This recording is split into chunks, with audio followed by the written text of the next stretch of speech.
This is lecture number 14th of Newton's laws of motion and in this part हम लोग basically जो equilibrium forces पढ़ रहे थे कि कैसे हम बेसिकली बैलेंस फोर्स की बात करते हैं उस पे बेस्ड क्वेश्चन देख रहे थे। तो आइए उसी को कंटिन्यू करते हैं और एक क्वेश्चन देखिए। इसमें बोला है कि एक स्फीयर जो है ये इस वायर से इस थ्रेड से सस्पेंडेड है अगेंस्ट द वॉल। ठीक है, इस वायर में टेंशन T है, इसका वेट W है, नॉर्मल है, इसका जो नॉर्मल लग रहा है वो कैपिटल N है। तो आपसे पूछा है कि कौन सा स्टेटमेंट सही है। ठीक है, तो आइए पहले क्या करते हैं, इस स्फीयर पे जितना भी फोर्स है उन सब फोर्स को ड्रॉ करते हैं, यानी कि FBD बनाते हैं। तो नीचे इस स्फीयर का वेट लग रहा है और ये जो टेंशन है, अगर ये एंगल थीटा है तो आपको पता है ये एंगल थीटा होगा, और अगर ये एंगल थीटा होगा तो टेंशन का इधर कंपोनेंट T cos थीटा और टेंशन का इधर कंपोनेंट T sin थीटा, और ये नॉर्मल लगेगा। तो हम क्या कर रहे हैं, इस नॉर्मल को शिफ्ट करके इधर ड्रॉ कर रहे हैं और नीचे वेट लग रहा है। तो देखिए ये टेंशन खत्म।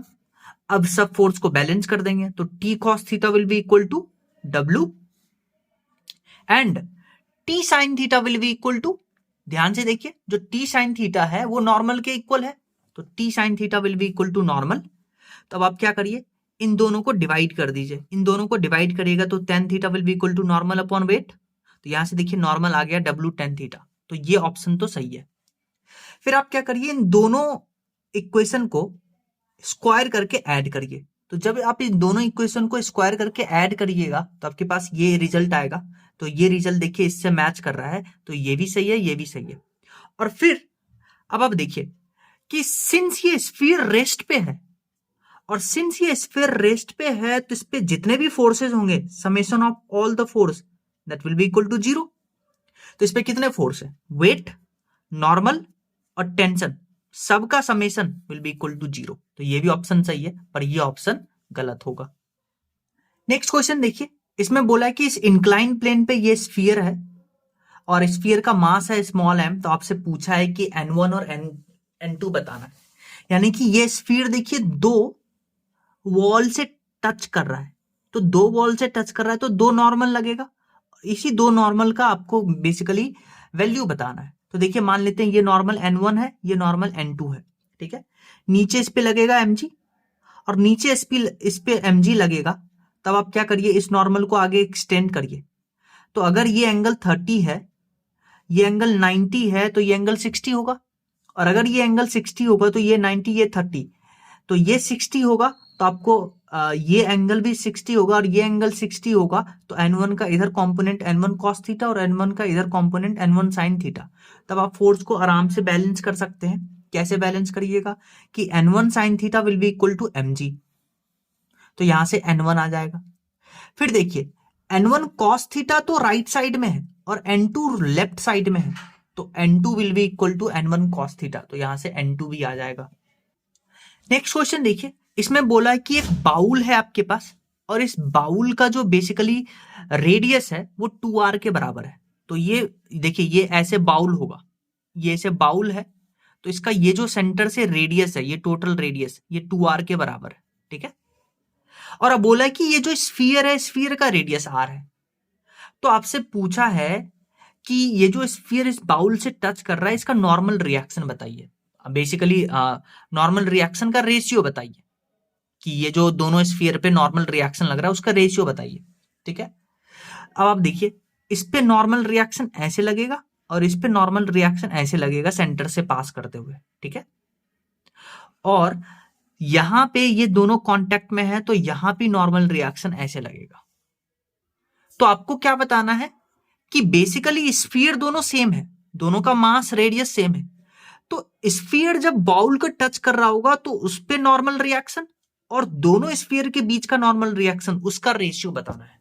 तो पहले आप देखिए n1 कैलकुलेट करिए और ये जो बेसिकली नॉर्मल है इसको हम n2 बुलाते हैं। तो देखिए एक तो ऐसे नॉर्मल लग रहा है, इसको हमने ऐसे, और एक ये नॉर्मल ऐसे लग रहा है। ठीक है, और इसको हमने ऐसे ज्वाइन किया है। अब आप देखिए ये रेडियस 2r, ये 2r और ये भी 2r, क्योंकि एक r एक r।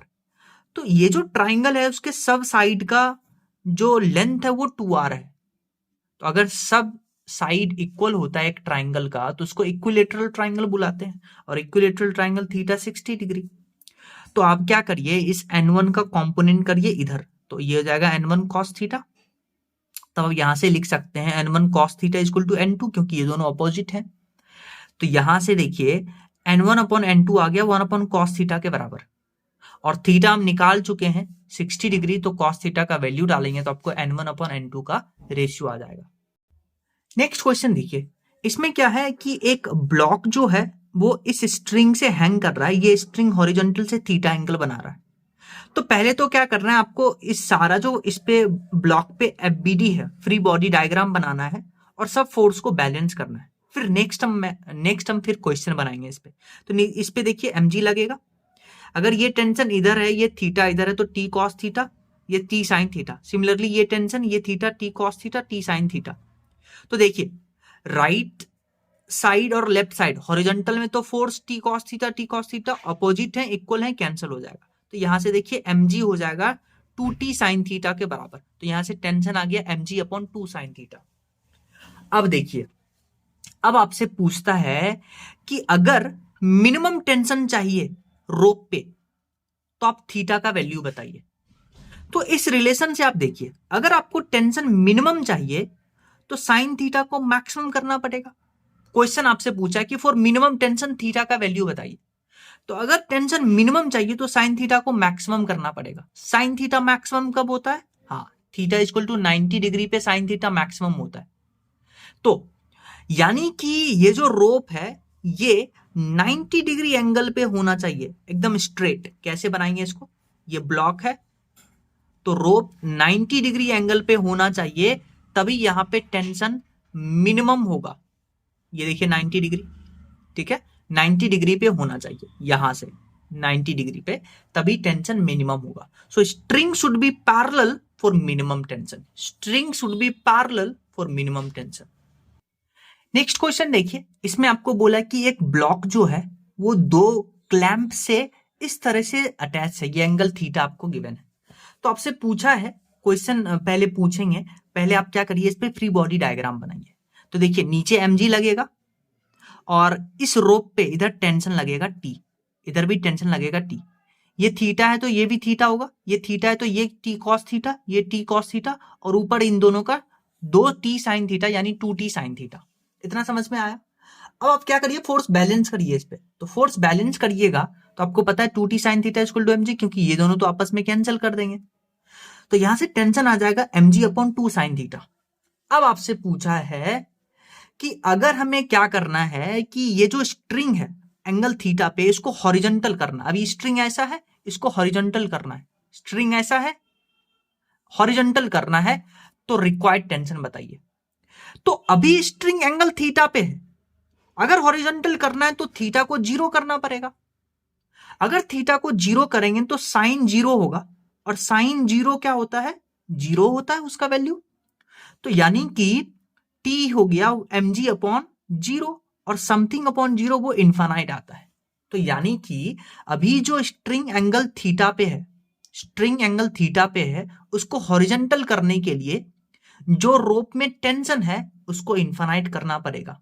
तो ये इसका वैल्यू है, आंसर है। पर ये basically not day to day normal life में इट इज नॉट अचीवेबल कि टेंशन को मैक्सिमम कर दे, ठीक है। नेक्स्ट क्वेश्चन देखिए, नेक्स्ट क्वेश्चन में आपके पास एक बॉक्स है, इस बॉक्स में एक आदमी है, और ये जो बॉक्स है ऊपर पुली से ऐसे कनेक्टेड है, ठीक है। तो आपसे पूछा है कि बेसिकली ये आदमी जो क्या कर रहा है, इस बॉक्स में है, और इस बॉक्स में एक ये जो रोप लटका हुआ है, ये आदमी कितना टेंशन से इस रोप को खींचे ताकि पूरा सिस्टम जो है वो रेस्ट पे रहे, ठीक है। क्वेश्चन समझ में आया? एक तो टेंशन बताना है और इस आदमी पे जो नॉर्मल लग रहा है वो बताना है। तो ध्यान से सुनिए कैसे करेंगे। हम क्या करते हैं, इस पूरे बॉक्स को और आदमी को एज ए सिस्टम मान लेते हैं, और कुछ भी डाटा आपको क्वेश्चन में गिवन है कि बॉक्स का मास आपको गिवन है 30 केजी और आदमी का मास आपको गिवन है 60 केजी। तो पहले आप क्या करिए, फोर्स ड्रॉ करिए इस पे।